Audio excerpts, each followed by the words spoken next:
Hey everyone, welcome to my channel. I have visited the Grand Muthu Cayo Guillermo 10 times, and today I'm going to share my honest take on the food and drink scene, what's available, what stands out, and whether those food shortage rumors really hold up.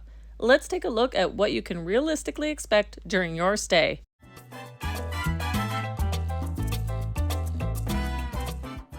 To give you the clearest picture, I'll walk you through 2 different days of meals, from breakfast to dinner, so that you can get a real sense of what's typically available. And this is all based on my experiences during both of my stays earlier this year.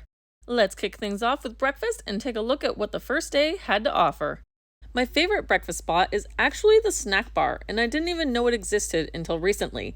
It's such a great setup. You order your meal and relax in an open air building with a view of the pools and the ocean. It's absolutely wonderful. This isn't a choose anything you want kind of place though. You simply ask for breakfast and get whatever is available at the time. Usually that means eggs, bacon, and toast. For lunch, I got to enjoy the Cuban Day festivities, which included a fun dance performance by the entertainment staff and a pretty good assortment of food. I have noticed that the location for Cuban Day changes each week, so don't hesitate to ask the entertainment team where it will be held. It is also a good idea to keep an eye on the activities posted in the Grand Muthu Cayo Guillermo Facebook group. They usually share an update once a week. And for dinner, I headed to the buffet, probably my favorite option for dinners at this resort. There's a breakfast, lunch, and dinner buffet available daily, and I personally prefer it because I enjoy the food and I don't need to worry about making a reservation. I also like knowing what to expect. I usually make a beeline for the chef with the hot plate and get the pork cooked up fresh. It is so good.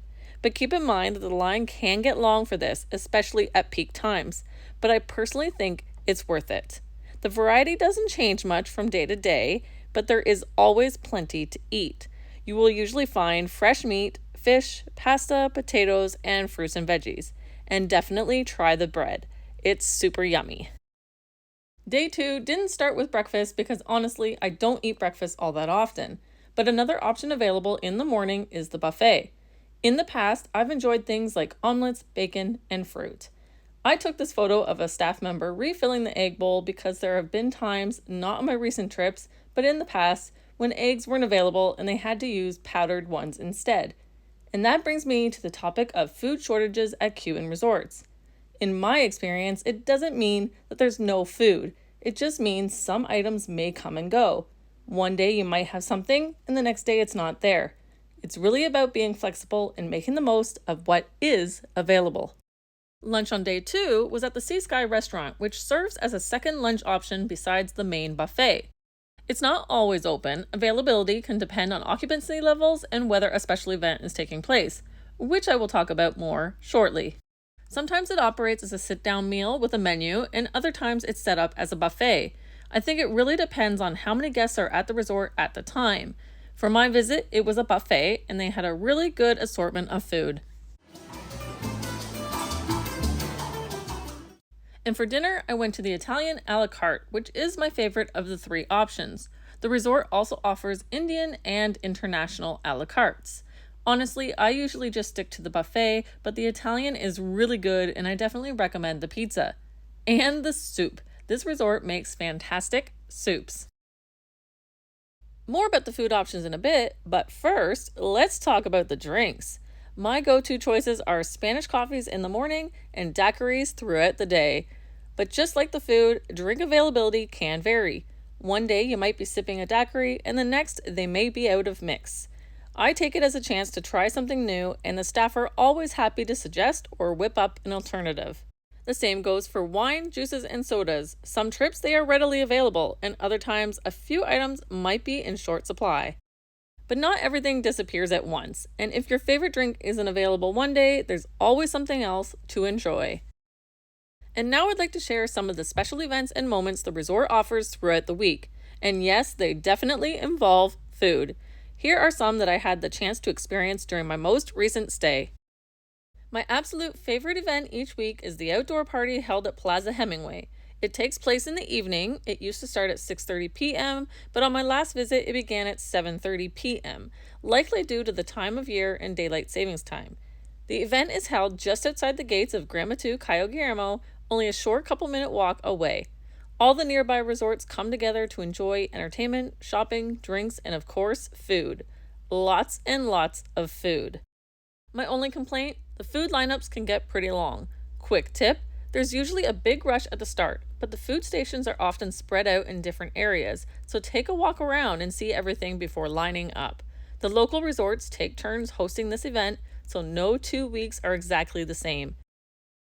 Thursdays are known as Canada Day, the day each week when the resort celebrates its Canadian visitors. In the afternoon, they usually have a special poutine treat and celebration held at the snack bar. And depending on the day and time, the snack bar also offers a selection of sandwiches, hot dogs, and hamburgers. Just ask the staff what's available and they will whip it up for you. I go. Arriba. Arriba. Abajo. Abajo. Al centro. During my stay, I had the chance to attend a special Air Canada luncheon, one of the special events the resort hosts throughout the week. These can take the form of cocktail parties or sit-down meals, and they are organized for guests traveling with specific airlines including Sunwing/WestJet, Air Transat, and the previously mentioned Air Canada. You usually receive an invitation at your room with the where and when details. Now let's talk about one of the perks for returning guests, the repeat guest event. This special gathering is typically a cocktail party or sit-down dinner and is reserved for those who have stayed at the resort before. At the last event I attended, there were over 100 returning guests, a real testament to how loved this resort is. The theme was a white attire night and it was absolutely beautiful. The opening ceremony was held by the pools and dinner took place in the open-aired snack bar. There was a wide assortment of food, live entertainment, and lots of food with friends. A truly memorable evening. Another amazing perk for returning guests is access to Sendero, a beautiful outdoor restaurant nestled beside the beach, surrounded by mangrove trees. It feels absolutely magical, and it is usually my favorite meal of the week. The atmosphere is peaceful, the staff are incredible, and the food is cooked over charcoal, giving it a fantastic flavor.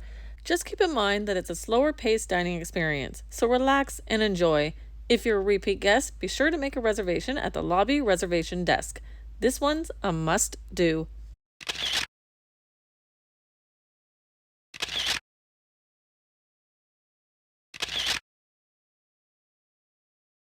Here are a few food-related tips if you're planning a vacation at this resort. Number 1, if there's something you absolutely can't go without, it's best to bring it with you. Number 2, pack your favorite condiments if you like lots of flavors. Items like ketchup and peanut butter can be hard to come by on some occasions. Number 3, traveling with kids or have a sweet tooth, bring along your own snacks. And number 4, most importantly, come with an open mind. Cuban food has its own unique flavor and style. Embrace the experience and enjoy the change.